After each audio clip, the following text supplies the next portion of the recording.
out of his apartment, and we actually didn't think like 8 days ago, was it like 8 or 9 days ago, that we were like 20, 30 people, and then it just blew up, which is I think a credit to Mark, and Mark has organized almost all the sponsors, and made like kind of added like a legitimate value to this. I mean, I'm like super excited because like the quality in this room is amazing. Also, too, the people that are remote, and this is like my second hackathon, and I think I ran one about a month ago. And for like, we definitely want to run more of these and more Web 3.0 things, whether crypto nosedives or goes to the moon. Because I think that there's underlying technological value here, and I think you guys are here to kind of explore that as well. So if you have any questions, you can ask Rajiv, who's also a member. And he's more eloquent about explaining and more patient, but I'll be sitting right here. And if you guys have any questions about like anything around the neighborhood, about the space, Wi-Fi password or anything, let me know. But thank you. But yeah, that's definitely like ask questions in person, ask questions on Discord, especially people who are not in person. Please ask questions. Can you guys all hear, by the way? Cool, I'm getting one thumbs up, so hopefully everybody can. Yeah, I mean, I have pretty much never run a hackathon before, and certainly not a like hybrid in-person remote hackathon. Certainly not like put together in about 10 days. So definitely open to any sorts of feedback or suggestions here. Yeah, like you said, I wanted to kick us off by saying how I got into this and what I've learned in my very short amount of time being in this. To be honest, I started out as pretty pessimistic on the whole crypto, blockchain, everything. I did not react well to the whole like meme coin world and everything. But eventually I saw enough smart people who were just really excited about this and thought there was a lot of opportunity, Mark actually being one of those people. I was like, I need to at least learn what I'm talking about before I say this is stupid. There's a funny story behind that too. Literally talking his ear off for 2 hours, I was like, what the fuck, dude? I don't think he gets it. And I was like, you know what? Forget it. And then like, and he's like, he's banging, and then all of a sudden everybody's banging on my door, and all I have is a week of conversations about Web 3.0. Yeah. So I mean, the way I did this, I kind of needed to really understand like going pretty deep and understanding what was Web3, how do the protocols work, all of that. And so I watched a lot of the MIT class on OpenCourseWare on YouTube. Thank you, Gary Gensler, you're a hero. And then eventually I was like, okay, I need to stop just like learning about this. I need to actually do something. So I decided to build, just kind of do a hackathon on my own in my apartment. Called my friend Pulak, who's still not here, but he's always late for everything, so it's cool. And we can all clap if he walks in. And yeah, he said he's down, and then I talked to my friend Kathy, she is here. And we decided to do this in my apartment. It was gonna be great.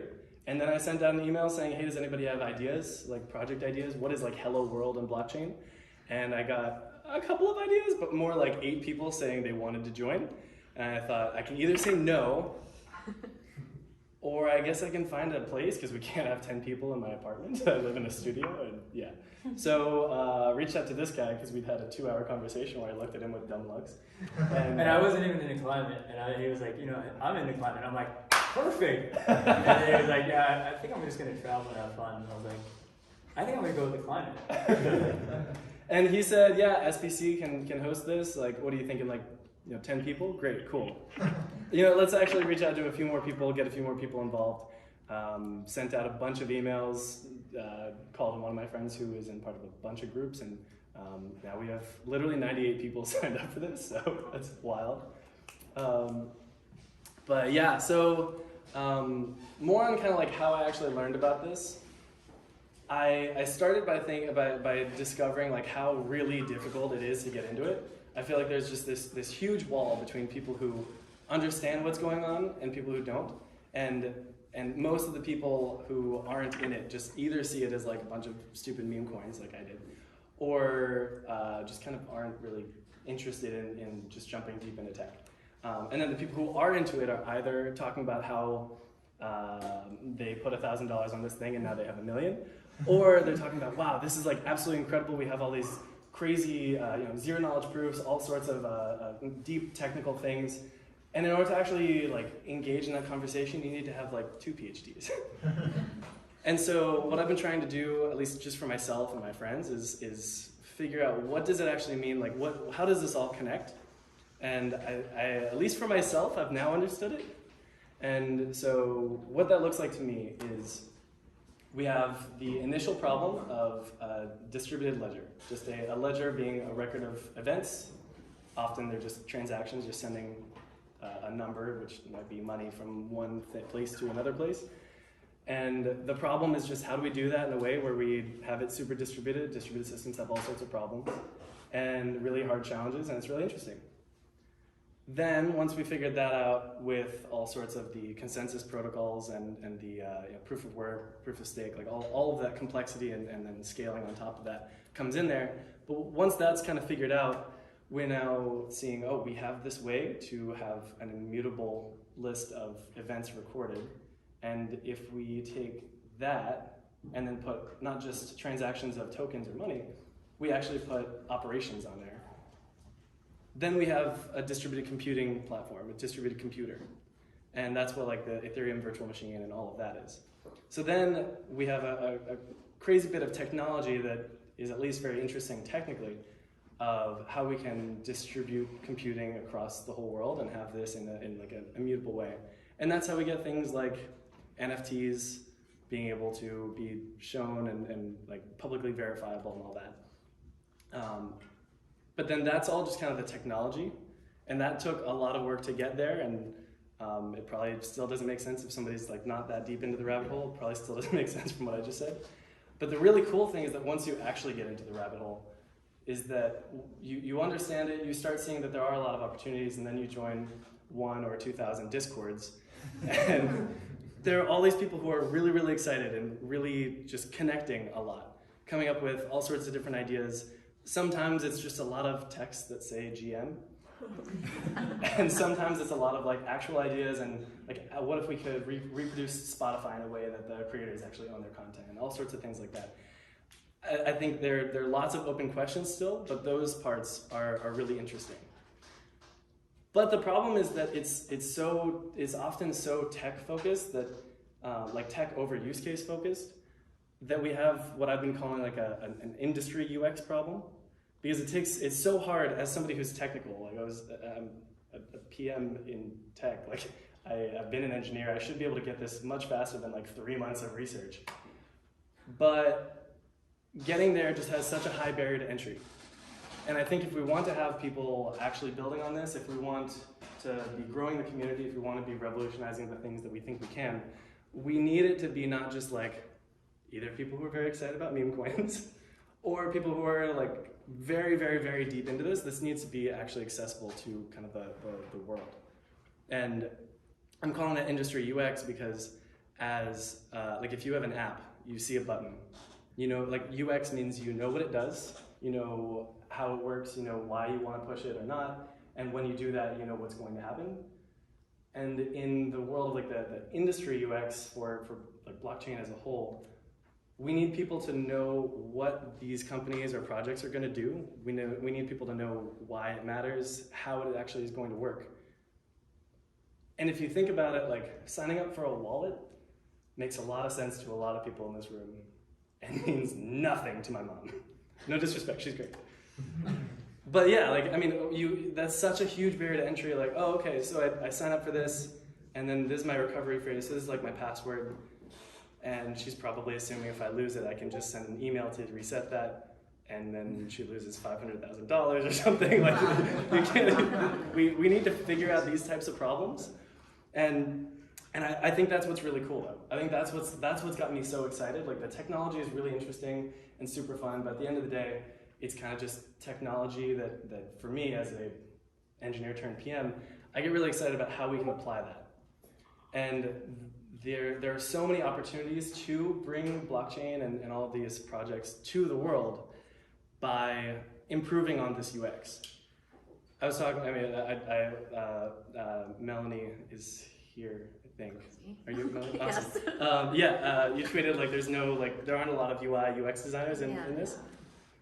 If people have gone to a lot of the websites that are out there for blockchain tech, like that's very, very clear. It takes a while to understand what this is. I was talking to Priya here about like how one of her former professors is creating a startup. And she said, I don't really know what it does yet. I haven't really finished the white paper. I'm like a couple hours in, but still have a couple hours to go. And I'm like, to understand what this startup does, you need to read a 4-hour white paper? That's not gonna catch on. And I mean, she's very technically capable, like knows what she researched cryptography. So, I mean, like that kind of thing is crazy. And if you think about trying to get this to like your cousin's uncle or something, I mean, maybe he's Satoshi, but he's probably just very unfamiliar with all this. And I think that's what's really cool. Like somebody else was talking about how she feels like she like missed the boat on all of this. That like Web3 has taken off, and that's very true within the like deep inside the Discord. But most of the world like missed the boat. Like the boat is we're still deciding what kind of boat it is. We're not even sure like if it's oars or like a motor or what. So I think that's what's really, really exciting. I think being able to tackle these problems, change how people interact and connect. Like I think there's so many opportunities here and so many very early things that we can do to make a big impact here. That's what I'm excited for. That's why I put this together. I am speaking very confidently here because I've thought about this a lot. However, I'm about 2 months in, so please know that I'm not an expert and don't I'm probably wrong in half the things I'm thinking. But yeah, I mean, I think that's what this is about, like getting with other people who can learn, who can build, who can learn in this process. We have people here who like don't even know how to code. We have people here who have built a bunch of different smart contracts and stuff. Like the whole range is here, and that's what's really cool. So I want us to take this as an opportunity to learn and build. Oh, Pulak's here. Everybody clap.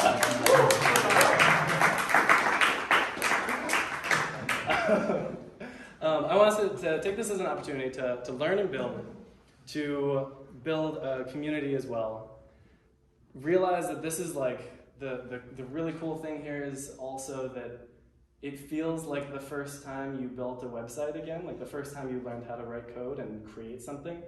And like I feel like everybody in this is kind of just like a kid in a playground playing around. So we get to be kids again with technology, which is probably the nerdiest thing I've ever said, but that's great. But I think it's really cool. I hope today people learn a lot, build a community, and what we're doing here could turn into projects that make huge impacts in major problems like equality, privacy and safety, creative expression, and genuine connection.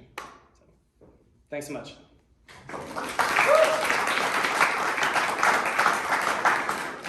Now, before we get started and move a bunch of tables and chairs around, let me introduce Lee from Harmony.one. He's going to Good morning. Come up and give a talk about what Harmony.one does and what the problems.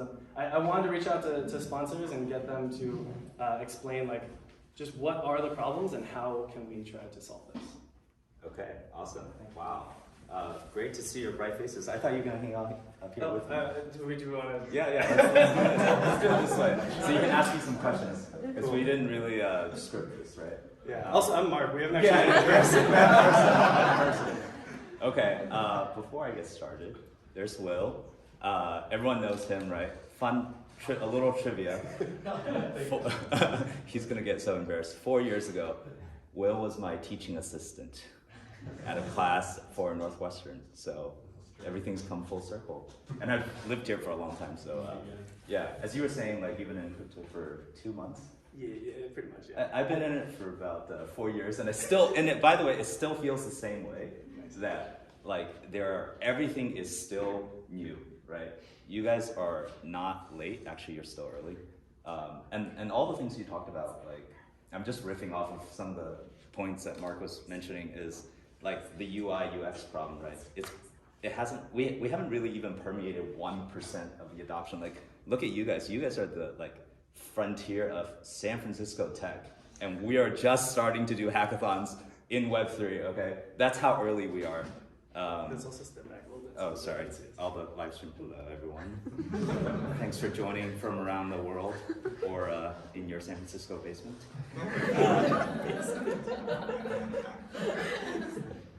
I would have done that if I wasn't the speaker. But yeah, we can talk about anything we like. Maybe I'll just say a few things about Harmony and the event. So we are a base layer protocol, a layer 1 blockchain. So we started in 2000. We started as a social group in 2017. We started as a meetup group, and it was a bunch of friends in South Bay in Sunnyvale at a very cheap wine bar. We would go and hang out every Thursday afternoon, and we talk about ideas. We read white papers. We read all these papers that you probably won't. Like, it won't mean any reference. Like, has anybody ever read the Omni Ledger white paper or the Rapid Chain white paper? Okay, so these are the two. My mom actually used to read that to me. Yeah. These actually, basically, these were research papers that set the foundation of two things: sharding and proof of stake. So, like Ethereum 2.0, of course, Vitalik wrote a lot about these ideas of scaling Ethereum. Sorry, I'm diving really deep. I don't know where to. How to jump in, but I'll just go for it. Yeah, maybe raise your hand if you have a question at some point. Yeah. If you don't know what any of the words I'm saying, just stop me.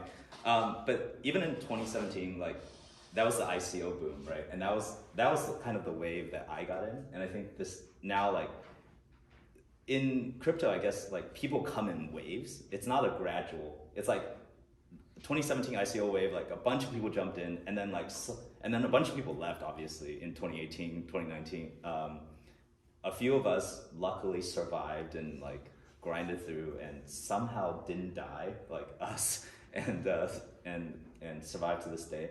And yeah, so we were that way. And even back then, we were talking about scaling Ethereum because the fees on even then, like CryptoKitties, who remembers when December 2017 CryptoKitties basically halted the Ethereum mainnet network, right? Because it was so congested. And so even back then, like, people knew that scaling was going to be a problem.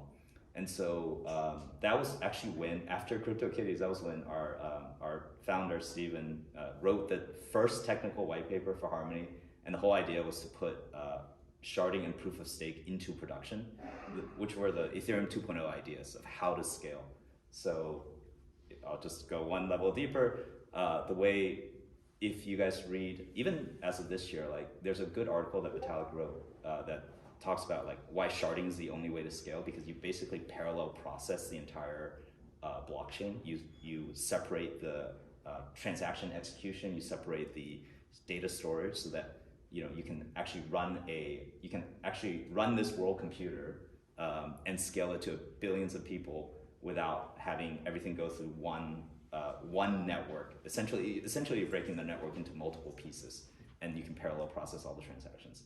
So that's the main idea, and then migrating from proof of work to proof of stake, so that you don't have to have like this warehouse of computers solving math problems, right? You just have stake. It's an economic security model. So these two things are basically the main things that we put into production, launch our mainnet in 2019.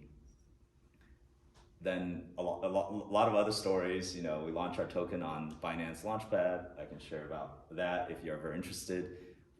I think probably most of you will have a token at some point or another. And I think all projects will have tokens, because this is I don't think you can separate blockchain and the idea of having a token, because that's the incentive model. That's the whole point of Web3 and changing the incentive model so that you're not a centralized company anymore. You're an open community, and the token pushes forward everything from the community to the development. So then 2020 comes around, we launch open staking. Anyway, the network is now relatively fully built, fully stable. It's Ethereum compatible, so basically you deploy the same Solidity app.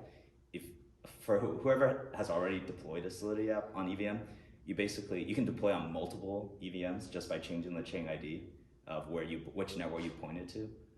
So great benefit. I'm not a Solidity maximalist, but it's like a real, it's a real thing. Like, EVMs actually going everywhere on multiple chains, and probably will be the biggest platform in Web3. I would just say that. I mean, there are other good platforms like Rust and everything else. So that's kind of where we are today. We also have this year it's been focused on growing the ecosystem. So we have an ecosystem fund. We're giving out grants to projects like yourself. We're giving out prizes for this hackathon. I don't know if you announced it or you want to just... put in an email. I'm not sure. Not everybody sees all their emails, so we can go over that instead. Sure. So luckily, a lot of these protocols. By the way, right now it's the best time to be a builder because all these protocols have like hundreds of millions of dollars of ecosystem fund and grants.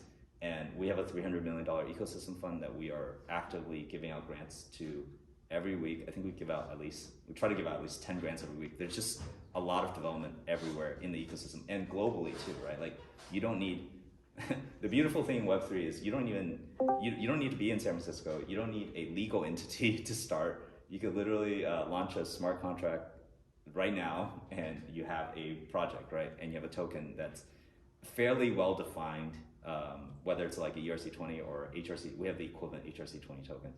So yes, for this hackathon, we are going to give out a $1,000 prize to any team that launches a feature complete product on our testnet. Basically, you have a interface, you can connect to a wallet, you can use MetaMask. I think most people can figure out how to actually plug that in. And that'll just be a nice prize for the weekend hackathon. And you also, to figure it out, that they have incredible tutorials and stuff. Yes, we have all the videos. We've done, we did a $1 million hackathon back in September globally with Gitcoin, with all the partners. But yes, let's keep going, let's keep hacking. And what else should I cover? What else? Well, first, anybody have any questions? Yeah. Sorry, I just rambled for a long time. Yes. Wait, what are the tangible differences for a developer between who's trying to build on Ethereum and Harmony besides the scalability stuff? So actually, the development process is pretty similar. Basically, you could not think about which chain you're developing on until the very end when you deploy. You only need to think about which chain you're deploying on, not develop. Okay. If that makes sense. Yeah. The whole application can be the same exact line for line code. Which feels like you write it once. It's actually more like this. You write the same app once, and you can deploy it on every EVM chain. Right. Almost at the same time. People don't do that because you actually have to build community and other things. But if you look at SushiSwap, which I think most people probably heard of, they're on 30 some chains, right? And the way they do that is because these are all compiled the same way, and that's it. Yeah. And that feels like probably, I mean, I'm not a computer science history buff here, but I feel like that's what happened with early system architecture with the different chips that IBM and stuff are making. And then, I mean, virtualization and containers and stuff, the same thing happened in cloud, right? Yeah. And now it's do you want to keep rewriting everything on Solana and then on Ethereum and on everything? No, we should be able to just kind of write once and deploy everywhere. Yeah. So there's this another idea of which we're working on called a cross-chain API. So it's basically all the layer ones will bridge to each other, and then there will be some abstraction on top of them. And so there are these bridges that are trustless. You can pull assets from multiple chains. So you can get an Ethereum asset over to Harmony or Binance Smart Chain asset over to Harmony in a few minutes. And then you can but for the users, right? So right now when we build the layer ones, then we're building bridges, then we're building aggregators for these bridges. And then the applications, the developers can just build at this level and pull all the assets they need. And the user, by the time it gets to the users, they won't even know it's on a blockchain, hopefully. And that's, I mean, to quote myself from earlier. Retweet. Funny thing, getting into crypto, you just get into Twitter a lot more. I've never tweeted before, and here I am 15 tweets deep. That's the thing that we really need. That's the type of thing we're so far from missing the boat, because these are the types of problems that we're dealing with.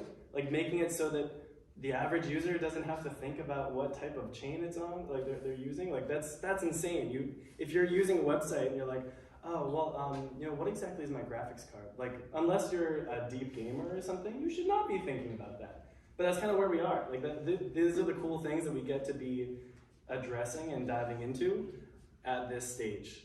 And we need people to be able to understand these types of problems, and we need to create analogies so that people understand what they're trying to do so that it's accessible.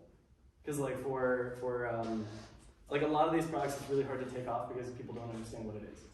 When it's something like OpenSea, for instance, that has done really, really well, that's also, maybe it's a coincidence, but it's also really easy to understand.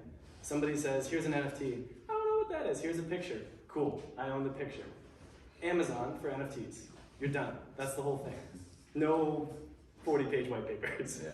And I think like things that like what Harmony is doing, making it so that you don't have to think about what token or what chain you're dealing with, is trying to solve that. Yeah. And yeah, I mean, that's why we're still so early, right? Like, I don't know how many people have like bridge tokens, and then you have to, you know, go through this process of having, well, wallets on every chain. And luckily now MetaMask allows all the EVM chains. Basically, you just add a custom network. So there are UI and UX improvements coming, right? And then we're also, so one thing that we're passionate about, I probably can't cover everything that we're working on, but one thing we're very passionate about is the wallet space, because that's the way new people can enter. So we're building a what's called a smart contract wallet, where you don't need the 12 or 24 word seed phrase. You can log in using a Google Authenticator. So it's relatively more secure. There's a 30, you guys obviously know how Google Authenticator works. There's a 30-second time change whenever the password changes. So basically the attack surface of this wallet is just much smaller. And we have a recovery wallet, same thing that Argent does.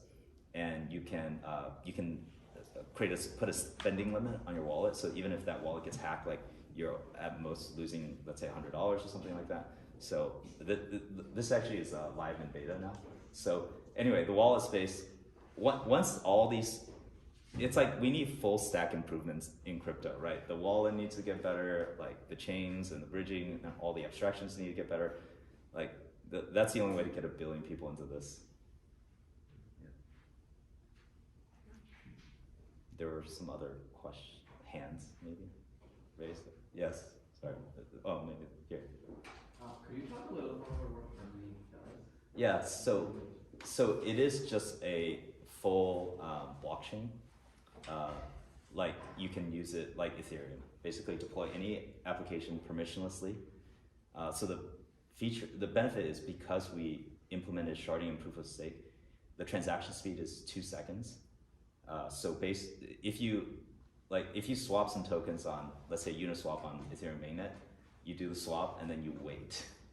And then you go do like a million other things, you clean your house, and then you come back, and maybe, you know, the transactions settle, right? And you paid $800 for it. What's that? And you paid $800 to do that. Yeah, you paid $800. Yeah, you paid $100 to do a swap. If you create a liquidity pool, it's $800. If you deploy a smart contract, it's $4,000, right? So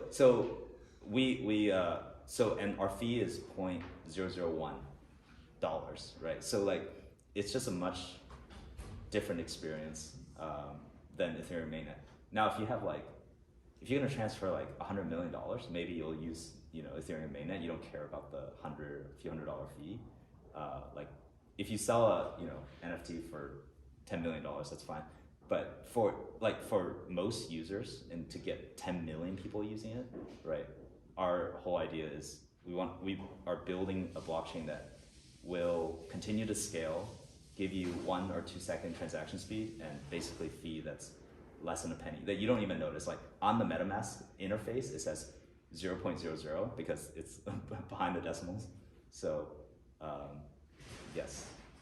So 2 seconds is an interesting number, and in the context of most like user interface interactions, that's like eternity. Yeah, but exactly. Is it the wrong way of thinking about it to say that, oh, we want to put like everything on chain, like every like user interaction, or do you think that's where it's going? So And sorry, real quick. Can you guys hear the questions? Is this a terrible experience for remote people? You can hear questions. one thumbs up. Great. I can repeat the question. If there's any problems, just turn on your mic and just scream. All that. If you'll repeat the question, that would be great. I really appreciate it. Cool. Yeah, could you repeat the question? So the question is 2 seconds is still very slow for like in Web 2. If I went to Amazon.com and I press check, like it takes 2 seconds to check out, I'll probably just abandon my cart or something. They've done studies about this, right? So we do want to make it optimize it to 1 second. Like just keep making it faster because that is important. But also, I think blockchains probably you probably don't need to put everything on chain, right? There are like, and then there are other innovations like zero knowledge or things that will make it even more compact and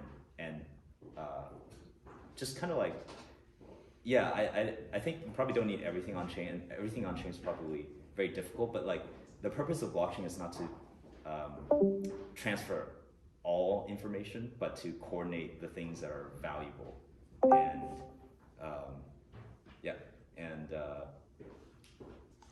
But I think we're still early in like the scaling innovation. Like it'll keep getting faster and cheaper with both the layer 2s and all the alternative layer 1 chains. And to just and there'll be multi-chain. And so like, how to support 10 billion people moving on chain will probably take more than one ecosystem. So to sharpen the question, if you're building an app, and I'm trying to speak a little loudly so that people can hear. Yeah. Sorry, bringing people's ears in front. So if you're building an app and you're deciding what you want to store on chain versus what you want in Postgres, like how do you think of that trade-off, or how do you think about it in general? Well, so you want to put things that you want to verify and immutable, like the things that are characteristics of the chain. Like it just depends on what the kind of features that you want and need for the application, I guess. And I think this is also still like it's a per use case problem. Yes. I think, and it's also still kind of an open question. Like how much can we, like one solution to just kind of throw something out here. What if we take a bunch of the transactions that we want to talk about, store them in Postgres because we know that's going to happen.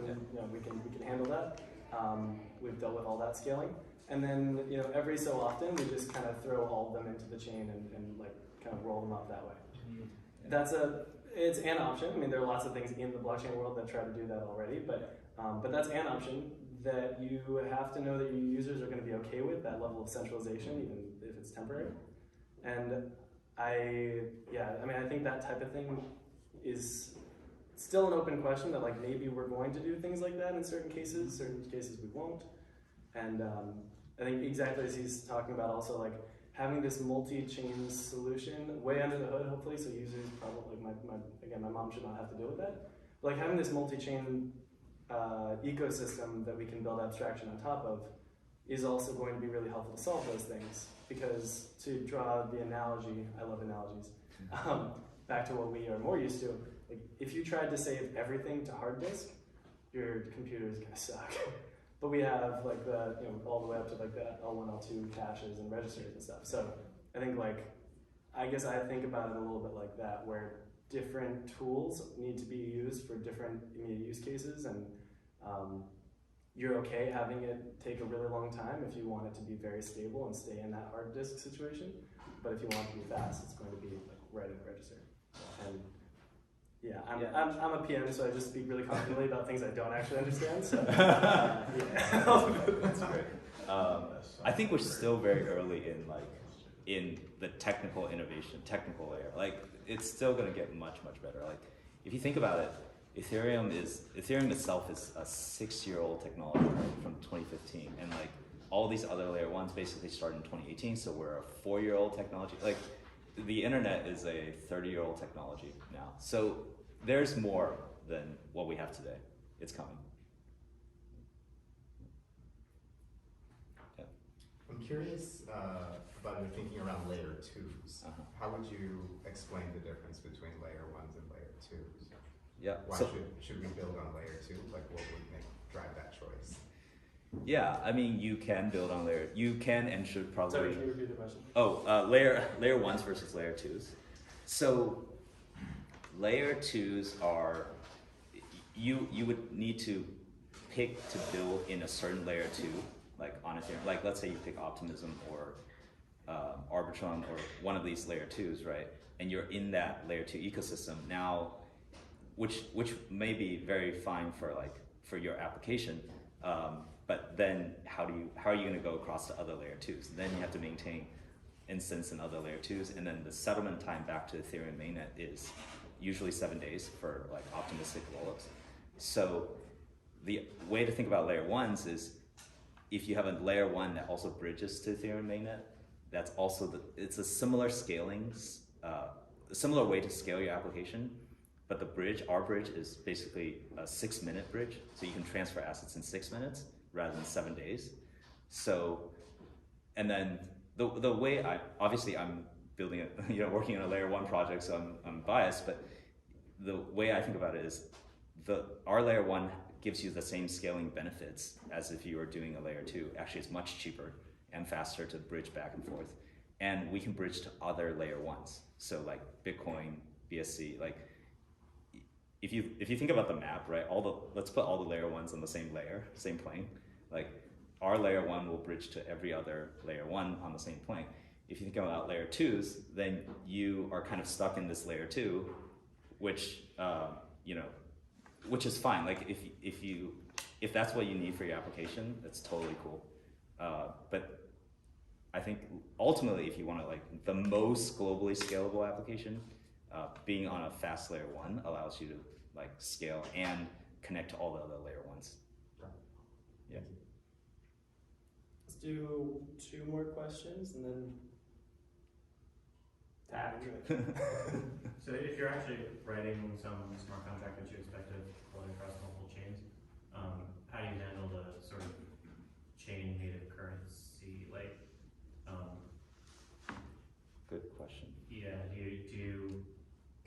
you sort of do you keep your users? Do you assume your users' assets are something like wrapped and then converted into the chain native currency, or do you sort of assume that your users like actually have assets on whatever chain you're deploying on?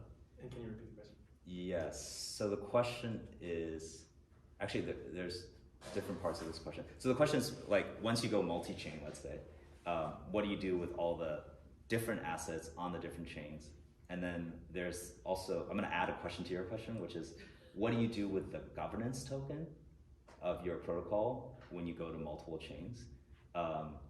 It's actually an open question. So, like, for something like Aave, when they first went to Polygon, they didn't have governance on the new chain, right? So there's some applications that only have governance on Ethereum mainnet, let's say, or one chain, the chain that they started. But now we're starting to see, and the problem with the native token problem is actually not that big of a problem. Like, you're going to a different user base, they all have the native token in that user base, or they can easily buy some.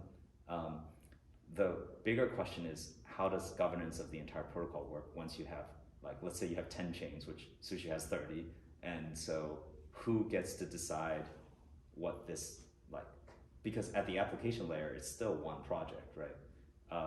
And that's an open question, actually. Aave has been trying to do like this multi-chain governance where if you're a user on every chain, you like somehow get enough, you get the Aave token, and then they wrap into something that's equivalent so that everybody, all the users can govern the protocol at this level. But that's still it's still very open. And now we're seeing people do new governance token, like it becomes a different app on every chain, but it's the same team. So yeah, it kind of just depends on what the application wants to do. And there's no right answer, I think. When you say governance, yes, in this context, yes, are you saying like who gets to like actually run the protocol? Yeah, vote on decisions on that application. Okay, and so I mean like who are the miners or forkers and stuff like that, Yeah. basically. Okay, and who holds the token. Like for example, yeah, like things like Sushi and Curve, like they're deployed on multiple chains, but really it's the Curve holders on Ethereum mainnet that still make the decision on what they're doing. Right? And how that's decided is like what the best like just architectural design for that is still the open question. Yeah, I think so. Yeah, Okay. because very few applications are doing multi-chain governance that I've seen, but it's coming. Crypto speed, right? Like multi-chain probably wasn't even a topic 12 months ago. It was kind of a topic, but not really a reality. And now we're in multi-chain and we have to deal with all these problems in this space. Same thing with bridges. Like a year ago, people were just thinking about it. Now everyone's building bridges, and then next year everyone will be building bridge aggregators, and then the year after that we'll be building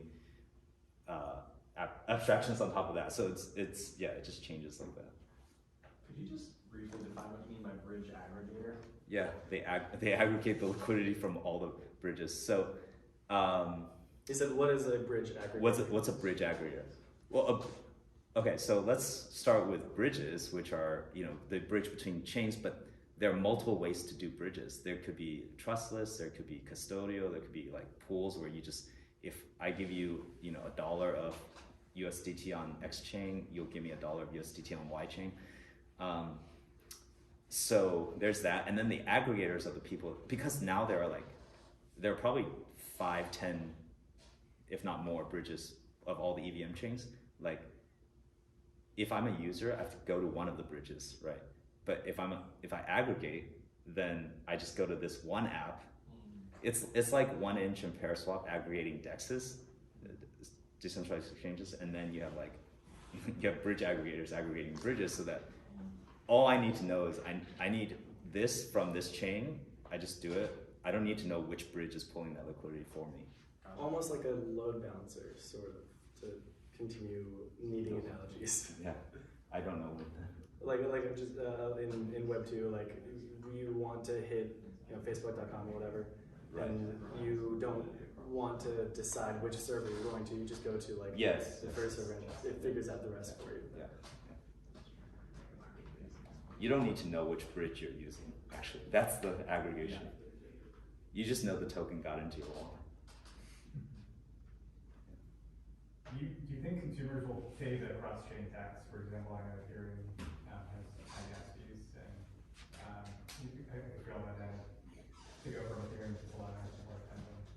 Or will the aggregators start to subsidize that? So what we're seeing, this is a good question. So, Repeat the question. oh, do you think users will pay the bridging fee between all these chains?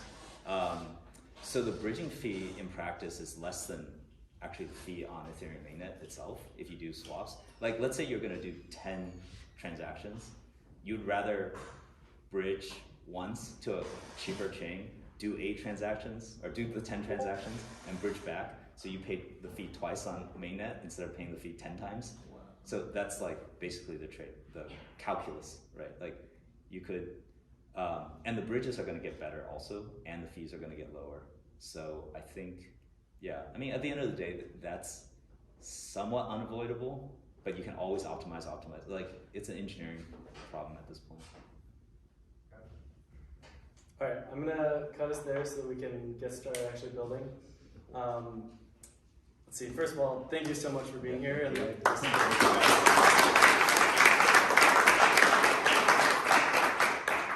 like I said, I've been organizing this for like 10 days. So when I was just reaching out to a bunch of different people, trying to see how we can get food for all of you, be able to provide I think I described the unblockers, like the people who are on the Discord and might be building themselves, but also have the experience to help people who are newer. I've been trying to get those resources together, and I got in touch with Lee, and it was just immediately, yes, we're here, let's help, we're excited. Yeah. And I mean, that's the thing I love about this community and stuff. But yeah, thank you so much. They have their prize and their kind of like challenge here. As you described, it's as far as anything can go, like it's a very easy process. We just need to get more people into this community and like having built things. So yeah, build something, build like kind of any idea that you can put together and put it on the test environment, the test net. Yeah. And and then you get a Then you $1,000 qualify. prize. So that's like awesome. When do you guys go into? So tomorrow, basically the agenda for the weekend is we are doing this. We'll have lunch in a couple of hours. We'll have dinner, we'll have drinks and stuff. I mean, just kind of those types of things. But no other like talks or anything like that today. But it's just a bunch of hacking. Tomorrow we'll come back and we have a talk at 12:30 from Helena Merck. She's coming here talking about a DAO that she's creating. And then at 3:30 we'll start like locking in presentations, start up the presentations, come back here, and then we'll talk about them. Cool. I'll come back for them tomorrow. Awesome. We also have, I want to just like throw in the other awesome sponsor we have here. There's Argus. So what they're trying to do is create tools. It's in your email, so if you black out here, you can check it out there. But there's a lot more details in there. But Argus is creating tools to, I don't want to say do financial regulation, but help us do like analysis for the financial markets here, because it's just such a wild west out there. And preventing things, specifically this tool, this challenge is, can we create some sort of system that will identify front running? If you don't know what front running is, like you work at some sort of a hedge fund or something, and you know that your firm is about to buy $1 billion of this asset. You kind of want to buy that asset and make a bunch of money out of that, but you're not allowed to, and that's how our financial markets are regulated in like the historical world, or the current world. But like DeFi and everything, and like just everything with crypto is just so new and different that we just don't have that regulation. We don't have the tools for it yet. So they've said if you can create some sort of a tool that will detect this type of front-running behavior, find some sort of pattern. They have a data set to show, so it's like you're not in that open of a problem here. Yeah, anybody who's able to do that can get a $500 prize. And if it's like a big enough solution, like basically if you have a solution that you're excited about, they're interested in talking more, see if they can work with you or kind of like license the actual tool itself. So there's a lot of cool things there. And yeah, then we've got a couple other prizes just kind of from our community. But yeah, thank you so much to everybody at Harmony and Lee. They have a great Discord and Telegram that's there. Argus is also online to help us out. Provide any sort of support. The Unblockers group or role in Discord, that's there. So you kind of talk to any of them, reach out there. Let's see, what else do we need to cover? Definitely find teams and find projects. Like if you're not already part of a project, meet other people on the Discord. We have project groups. We have the Notion to organize around it. Ask any sort of questions. If you don't know how something works, or like something that he just talked about made absolutely no sense, like this is why this event exists, so that we can learn from those types of things. So yeah, reach out to anybody. Again, I'm Mark. Thank you so much for being here. One last thing, if you're in person, raise your hand if you're going to be here for lunch or dinner. Dinner. Can I just make one announcement? Sure. Sure, okay. So, I already told you all Noah's back there. There's also some drinks in the fridge, LaCroix, spin drips, water. If you have your water bottle, I'm very anti-waste. So if you have your water bottle, fill it up in the sink. But I got a few extras in case people forgot, because I know being hydrated is important to doing well. There's also some snacks in the back we'll bring out. Bento boxes are arriving at 12:30. Show of hands, who plans to stay for dinner? We're trying to get a count for that. It'll be around 6:30. So about half of you. And then breakfast tomorrow. Who wants breakfast tomorrow? And lunch tomorrow? Or do you want breakfast? Yeah. Just find me after if you have any dietary restrictions. Make sure there's vegetarian options, a few keto options, but if you have anything else, let me know. Could I get your name? Natalie. Thank you. But yeah, let's move all the chairs around and let's get writing code. Thanks so much, everybody. Here's So